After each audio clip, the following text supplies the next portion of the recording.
Tu as vécu un burn-out et cette période difficile est maintenant derrière toi.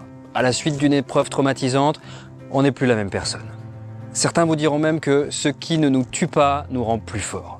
Connerie. Tu vas voir dans cette vidéo que ça n'est pas totalement vrai et parfois même ça s'avérera bien pire qu'avant.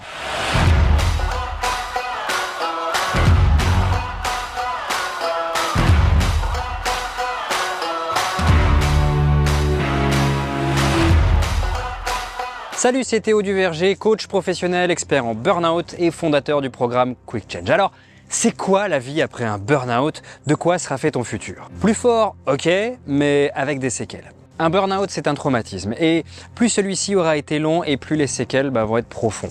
Oui, malheureusement pour ceux qui auront vécu un burn-out, ça va laisser des marques.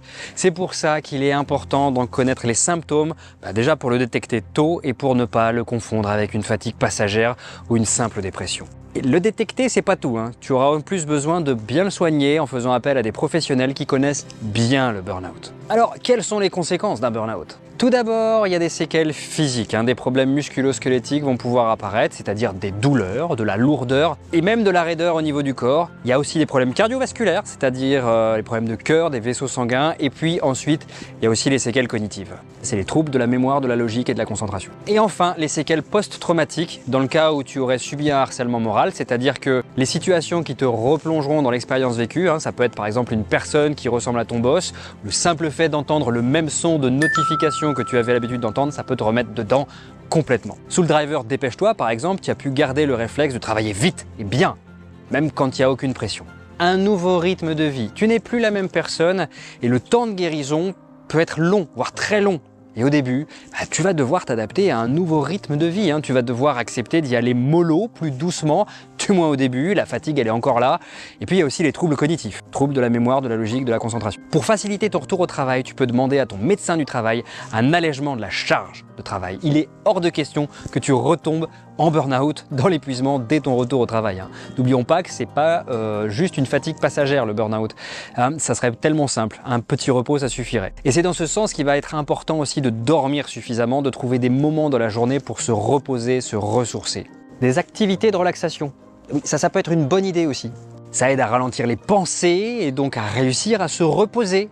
Et si tu te sens suffisamment en énergie, alors n'attends pas pour reprendre une activité physique qui t'apportera un plus à ton bien-être. Et c'est aussi le moyen de moins penser au travail, parce que oui, la priorité absolue, c'est plus le travail, c'est toi, c'est ta santé, c'est aussi tes projets, tes passions, ta famille, tes relations et tes moments de fun pour te détendre.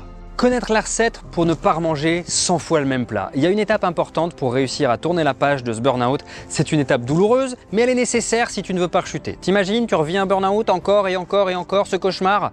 Ce qu'il faut que tu fasses, c'est identifier l'origine de ton burn-out. D'un côté, tu notes tes mauvaises expériences, ça sans filtre, c'est juste pour toi et personne d'autre. Et à côté, tu te renseignes sur les facteurs profonds du burn-out. J'ai déjà fait plein de vidéos à ce sujet. Et avec tout ça, tu regroupes les informations pour connaître tes causes à toi, les causes de ton burn-out. Tu pourras noter qu'il y a deux types de raisons, celles qui sont superficielles, trop de travail, manque de reconnaissance, patron pas cool, et puis il y a des raisons beaucoup plus profondes liées à ta personnalité, à ton éducation. Après le tsunami, le soleil. Il ne faut pas croire qu'après un burn-out, rien ne va plus et que rien ne sera plus comme avant. Déjà, ça a été un incroyable moment de tout stopper. Et avec cette accalmie, tu as peut-être même eu l'occasion rêvée de prendre du recul sur ton travail, sur ta vie. Bien trop souvent, nos obligations et nos responsabilités nous plongent dans le faire. Et il est difficile de sortir de là à moins d'un bouleversement radical. Et nous restons englués dans le « c'est pas le bon moment ». Eh bien justement, un burn-out, c'est le moment idéal pour faire un bilan sur soi, son travail, sa carrière, ses amours, ses emmerdes, tout. Beaucoup de personnes victimes d'un burn-out m'ont partagé qu'elles se sont aperçues que le métier dans lequel elles ont pété leur câble, qu'elles ont pété leur burn-out n'était pas du tout adapté à elles. Elles ont juste suivi le flow, les études, le premier boulot, le deuxième boulot, la carrière, l'enfer. Alors justement, il est peut-être temps pour toi de te réorienter, d'aller vers quelque chose, un domaine, un métier qui aurait plus de sens pour toi. Mais aussi trouver peut-être une entreprise où tu te sens bien avec les collaborateurs, les patrons et les valeurs de cette entreprise.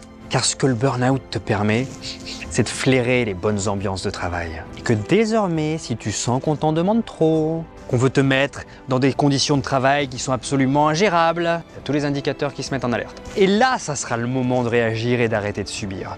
Ces mécanismes de protection, tu n'aurais peut-être jamais pu les avoir sans passer par ce que tu as vécu. Donc si tu sors d'un burn-out, vas-y tranquillement, ne cherche pas à faire aussi bien qu'avant. Le burn-out t'a changé, alors prends le temps de te reconnecter à toi. Trouve tes besoins, trouve tes envies et construis-toi ton nouveau rythme.